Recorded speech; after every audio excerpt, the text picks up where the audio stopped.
सभी साथियों को नमस्कार, राम राम और खमागणी। तो आप सभी विद्यार्थियों का हमारे YouTube चैनल पर हार्दिक स्वागत है। आज हम कक्षा 8 राजस्थान अध्ययन भाग 3 न्यू एडिशन 2026 के अभ्यास प्रश्न को करने जा रहे हैं, जो बार बार राजस्थान की परीक्षा में पूछे जाते हैं।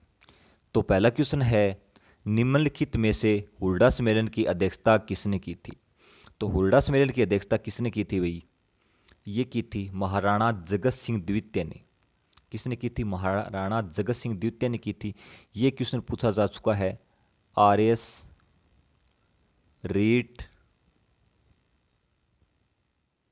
SI, राजस्थान पुलिस और भी राजस्थान से संबंधित एग्जाम है, उनमें ये क्वेश्चन पूछा जा चुका है। तो आप इसका ध्यान रखना, ये क्वेश्चन आगे भी पूछा जा सकता है।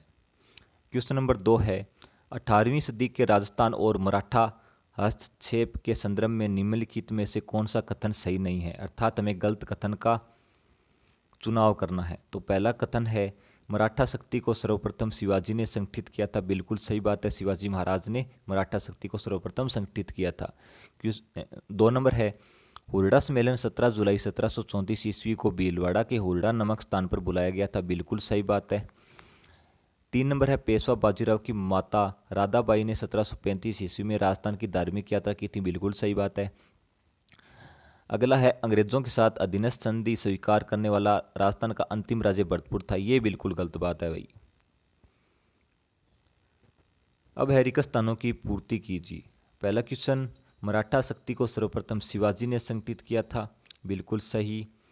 दूसरा है, राजस्थान में के राज्यों में सर्वप्रथम 29 सितंबर 1803 ईस्वी को किसने अंग्रेजों के साथ संधि स्वीकार कर ली थी? अर्थात सर्वप्रथम संधि किसने की थी 29 सितंबर 1803 को? ये की थी भरतपुर राज्य ने। ठीक है। 3 नंबर है, मराठों द्वारा कृषि भूमि पर लिया जाने वाला कर क्या कहलाता था? यह कहलाता था खिराज।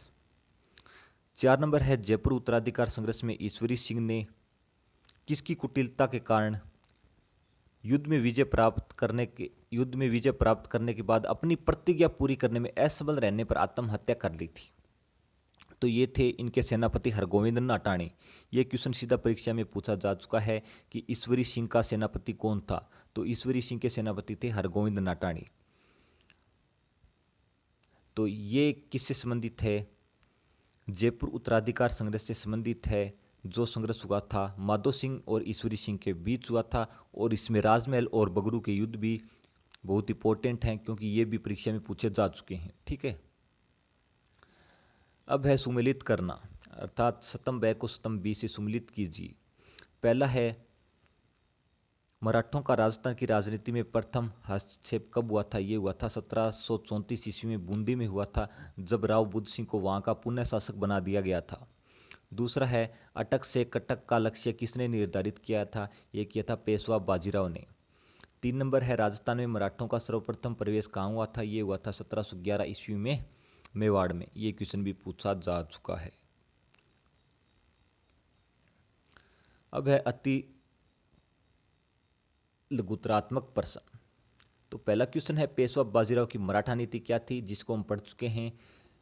तो इनकी मराठा नीति थी मराठों की ध्वज को अटक से कटक तक फहराना। क्वेश्चन नंबर 2 है, राजस्थान में मराठों ने सर्वप्रथम कब व कहाँ प्रवेश किया? यह किया था 1711 ईस्वी में मेवाड़ में। अगला है लघुतरात्मक प्रश्न। तो पहला क्वेश्चन है, जयपुर उत्तराधिकार संघर्ष पर टिप्पणी लिखिए।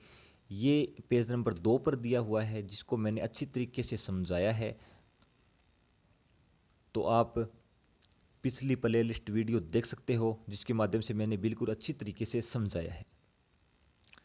हुरडा सम्मेलन में क्या अहदनामा तैयार किया गया था? तो हुरडा सम्मेलन में क्या अहदनामा तैयार किया था, मैंने आपको अच्छी तरीके से बताया है। पेज नंबर 1 पर दिया है, और मैंने पिछली वीडियो में अच्छी तरीके से समझाया है, वहाँ से जाके आप देख लेना। अगला है रचनात्मक प्रश्न, जिसमें क्या दिया हुआ है, हुरडा सम्मेलन हुआ था 17 जुलाई 1734 ईस्वी को। अर्थात हुरडा सम्मेलन में सभी राजपूत शासक मिलकर मराठों के खिलाफ एकजुट क्यों नहीं हो सके भाई? पेज नंबर 1 पर दिया है। दूसरा है, 1857 के संग्राम में सामंतों की प्रतिष्ठा घटने से आम जनता में असंतोष क्यों फैला? ये पेज नंबर 3 पर दिया हुआ है। तो ये था अध्याय नंबर 1, जिसके महत्वपूर्ण क्वेश्चन थे जिनको हमने अच्छी तरीके से कर लिया। तो यही क्वेश्चन है जो बार बार राजस्थान की परीक्षा में बार बार पूछे जाते हैं। चाहे आप कोई सा भी एग्ज़ाम उठा के देख लीजिए, वहाँ से ये क्वेश्चन पूछे गए हैं। तो मैंने आपको, जब हमने कक्षा 8 की शुरुआत की थी, तो मैंने बताया है आपको कि राजस्थान अध्ययन है ना, जो 6 से 10, उसमें से बार बार क्वेश्चन पूछे जा रहे हैं। अगर आपने इन सभी किताबों को अच्छी तरीके से पढ़ लिया तो आपका कोई भी क्वेश्चन गलत नहीं होगा। और इसमें प्रत्येक लाइन में क्वेश्चन है, प्रत्येक लाइन टू लाइन क्वेश्चन है। तो आप इसको अच्छी तरीके से पढ़िए और अपने जीके को मजबूत बनाइए। ठीक है, धन्यवाद।